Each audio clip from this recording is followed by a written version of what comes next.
Partie 3, chapitre 3, Un cœur simple, Gustave Flaubert. Dans son désœuvrement, elle essaya de faire de la dentelle.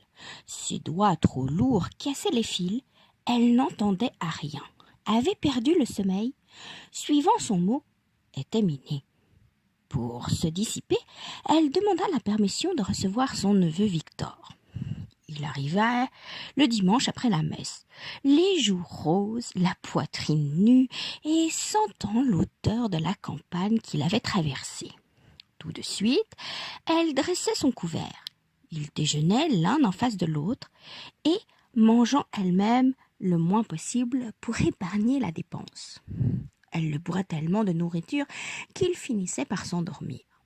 Au premier coup de vêpres, elle le réveillait, brossait son pantalon, nouait sa cravate et se rendait à l'église, appuyée sur son bras dans un orgueil maternel. Ses parents le chargeaient toujours d'en tirer quelque chose, soit un paquet de cassonade, du savon, de l'eau-de-vie, parfois même de l'argent.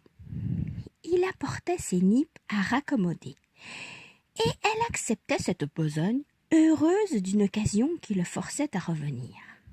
Au mois d'août, son père l'emmena au cabotage. C'était l'époque de vacances. L'arrivée des enfants le consola. Mais Paul devenait capricieux et Virginie n'avait plus l'âge d'être tutoyée, ce qui mettait une gêne entre elles. Victor alla successivement à Morlaix, à Dunkerque et à Brighton. Au retour de chaque voyage, il lui offrait un cadeau. La première fois, ce fut une boîte en coquille, la seconde, une tasse à café, la troisième, un grand bonhomme en pain d'épices. Il embellissait, avait la taille bien prise, un peu de moustache, de bons yeux francs et un petit chapeau de cuir placé en arrière comme un pilote. Il l'amusait en lui racontant des histoires mêlées de termes marins. Un lundi, le 14 juillet 1819, elle n'oublia pas la date. Victor annonça qu'il était engagé au long cours et, dans la nuit du surlendemain, par le paquebot de Honfleur, irait rejoindre sa goélette qui devait démarrer du Havre prochainement. Il serait peut-être 2 ans parti. La perspective d'une telle absence désola Félicité.